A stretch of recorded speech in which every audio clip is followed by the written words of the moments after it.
Hello my friends and welcome back. Thank you very much for being with me again today. This is the daily update from the front and that includes Bakhmut. Things changed in Bakhmut according to the Ukrainians. We'll find out in this update if they will provide us with that detail, which is supposedly the Ukrainians are conducting a counter-offensive in Bakhmut. Right, so that's the main thing that I read in another article. I don't know if this article will reveal that or not. As always, I use a Ukrainian article and a Russian article for the update. The Ukrainian article, has paragraphs and all that. The Russian article has, let me show you how it is. This is the Ukrainian article, pam pam pam pam, and then I'm gonna use the Russian, which is like this. Okay, you have a map, you have the bullets. And the bullets over there, you just press on them or whatever, and they will expand a little narrative. So let's get going with the Ukrainians. This article comes from Ukrainska Pravda. It's from today, the 6th of March 2023. Occupiers unsuccessfully attempted advances on the outskirts of Bakhmut. Ukrainian armed forces struck air defense, General Staff said. That's what is so far, but as I said, I saw somewhere saying that they conduct a counteroffensive. The Russian military unsuccessfully tried to advance on the outskirts of Bakhmut and assault the city itself. And the armed forces of Ukraine struck Russian air defense. The aviation of the defense forces caused damage during the day. 12 strikes in the area of concentration of Russian military personnel and equipment, and a strike on an anti-aircraft missile system at a firing position. Units of rocket troops and the artillery struck 3 areas of Russian concentration and air defense equipment in firing positions during the day. During the day, Russia launched 42 air and 5 missile strikes. Russia used 11 Shahed 136 UAVs during air attacks, 9 of which were shot down, and made more than 10 MLRS attacks, particularly by locality. The primary efforts focused on conducting offensive operations in Kupiansk, Liman, Bakhmut, Avdiivka, and Shakhtarsk fronts. But those are where the black dots are here. Black dot means face-to-face combat, kind of. Here, right here. Boom, boom, boom. So in this area from here to here. The Russians have different names to towns than the Ukrainians for the same towns. Like for instance here, this is Bakhmut and the Russians call it Artemovsk. Or here you have Ugledar, which the Ukrainians call it Vuhledar. So certain things are not. Liman is right here in this area. So the Ukrainians, when they start their update, they start in Chernihiv, see Chernigov, Chernihiv, Sumy, Kharkiv, Kharkov, then they have Luhansk, Donetsk, Zaporozhye, and then you have here Kherson Oblast. The blue circles are attacks by the Ukrainians. Like for instance, let's see what happened here. In Kursk region, Governor Roman Stababab said that Ukrainian forces shelled the border area in the Komutovsky district. The strike damaged property supply facilities. So where you have blue dots, that's where the Ukrainians shelled something. Where you have yellow dots, that's where the Ukrainians have some air attack with a drone or with usually unsuccessful, or with an airplane or helicopter. The red dots are where the Russians attacked control centers or whatever military infrastructure. Black ones face to face, and that's it. Here, see how much the Ukrainians are bombarding here in the south. I think they're afraid afraid of the Russians' attack, invasion there. All right, let's go back here. Now they say on Volyn, Polisia, Siverchnia, and Slobozhanskaya fronts, the operational situation has not changed significantly. The formation of Russian offensive groups was not detected at the same time, Russia continues to hold its units near the state border of Ukraine. Currently, Russia is carrying out mortar and artillery attacks on the areas of Chernihiv Oblast, they say, and then they say Sumy Oblast, and they say Kharkiv Oblast. But I don't see anything on the map coming from the Russians. So that would be attacks on this region here, on this region here, and on this region here. And there's nothing. The only thing is right here. Bam, bam. Let's see what the Russians say over there. In Kharkov region, Kharkiv, forces of the Zapad group hit Ukraine armed forces units using military artillery. And this one here is forces of the Zapad group, the same thing, using artillery and airstrikes. Bam, nothing what the Ukrainians say. Anyway, these are just general updates. They're not too detailed, and I don't actually need them too detailed because I don't want to stay here 3 hours, and neither you do, I guess. On Kupiansk and Liman fronts, Russia is trying to break through the defensive of our troops. They conducted unsuccessful offensive operations in the directions of settlements of They also carried out artillery attacks on the areas of settlements of, I'm not going to read all this because I don't think they really matter. All these things are in the Donetsk and Luhansk. I'm going to show you the area where those are. In this area right here, this is what they're talking about. This is Luhansk and this is Donetsk. So this is what they're talking about.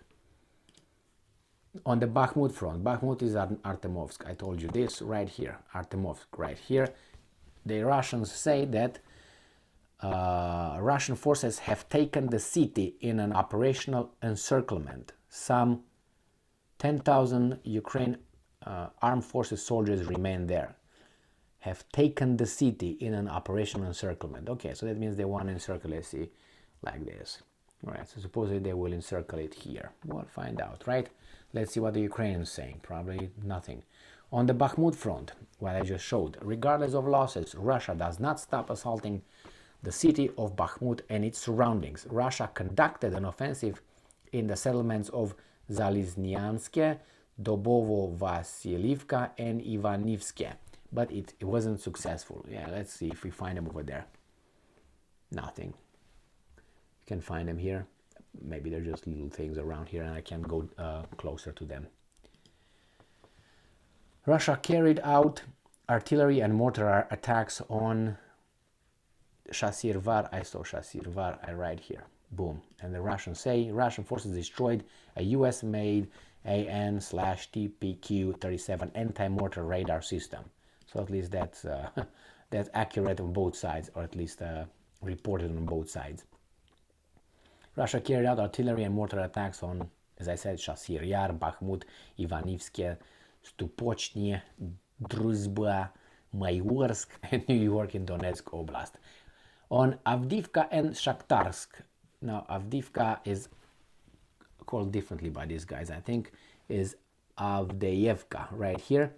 And then there's Marinka and Uhledar, which is Vugledar. Let's see what's in Avdiivka. It shows like they're about to be encircled, don't you think? Fighting is taking place on the outskirts of the city. Okay, let's see Marinka here. Fighting is taking place in the western part of the city. So that means on this side of the city. Ugledar or Vuhledar. Fighting is taking place on the city outskirts. Forces of the Vostok group hit Ukraine armed forces units using artillery strikes. Let's see what the Ukrainians are saying. Russia carried out unsuccessful offensive operations in the direction of the settlements of Krasnohorivka, Kamyanka, Avdiivka, Sievernie, Pervomaisk, Nevelske, Marinka, Tapobieda. In the Donetsk Oblast, Russians' attacks were carried out on areas of settlements near the contact line, including Kamainka, Avdiivka, Tonenke, Vodiane, and Vuhledar, right here, Tavelina, Novosilka in the Donetsk Oblast. On Zaporozhye and Kherson, these are the two oblasts in the south, right here and right here. Let's make it bigger so it shows like that. So this is Zaporozhye right here, you see right here, and this is the Kherson Oblast. So let's see what the Ukrainians, I'm going to make it bigger, this. Oops, not like that, I guess. All right, I'll go and see what these guys are saying. On the Zaporozhye and Kherson fronts, Russia is on the offensive. I didn't know that. Vremivka in Donetsk Oblast, and then Zaporozhye region, and they say here Kherson Oblast and the city of Kherson were attacked. So they're attacked, but Russia was on the defensive. I read offensive. Make believe, I guess. On the defensive. Okay, I think it sounds about right. Because if are you gonna cooperate or what? All these are attacks by the Ukrainians. All those things. Let's push on one and see if they cooperate. No, they don't wanna. All right, let me go back to this. In the meantime, I can do something else. So that's the update. I'm gonna just try to refresh the other one, but it doesn't work. The Russians did not want to cooperate with me. It's okay. So in Bakhmut, I didn't find that information here, but I found it today in a different articles, plural. There were two, and I really don't believe it. But they say that the Ukrainians conducted counteroffensive operations not in Bakhmut, but in vicinity of Bakhmut. Now they said successful. They hit this. They hit that. Want to find out in about 3 days what actually happened. The Ukrainian leadership, the civilian leadership, and the military leadership, I think they ran out. They're trying to place blame on one another. It's like a hot potato that they toss from one to another. No, it's you. No, it's you. About Bakhmut, because the situation is in Bakhmut is about to be done, and they don't know who to blame for. Because it seems like there will be, according to the Russians, about 10,000 Ukrainian armed forces will be trapped over there, possibly. And they don't know who did not give the order to retreat.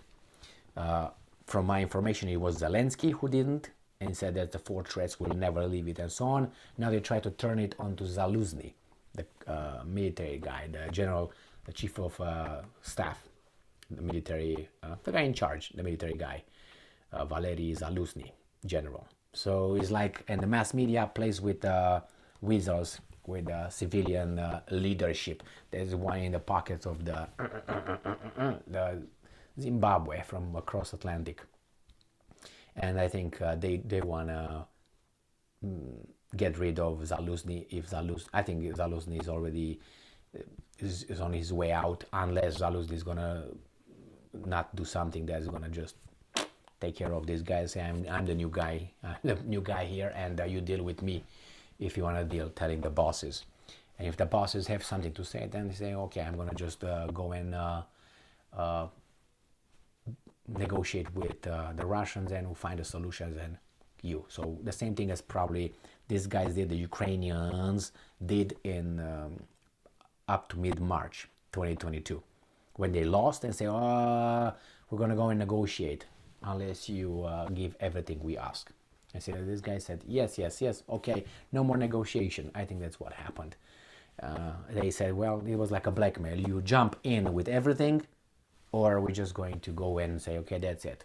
I think that's the way it worked, but we'll find out maybe in about 5 years when we're allowed, or 10 years when we're going to be allowed to hear it from a accredited investigative journalist, or someone who's going to make a lot of money from, I don't know, a CIA or a military weasel is going to break the news and going to say, yeah, I knew that, I figured it out 5 years ago, buddy, but now you make the money. And we just say, oh, yeah, okay, no surprise. No money from me. Thank you very much for being with me again today. Stay strong, stay smart, look for the truth, and be just, my friends.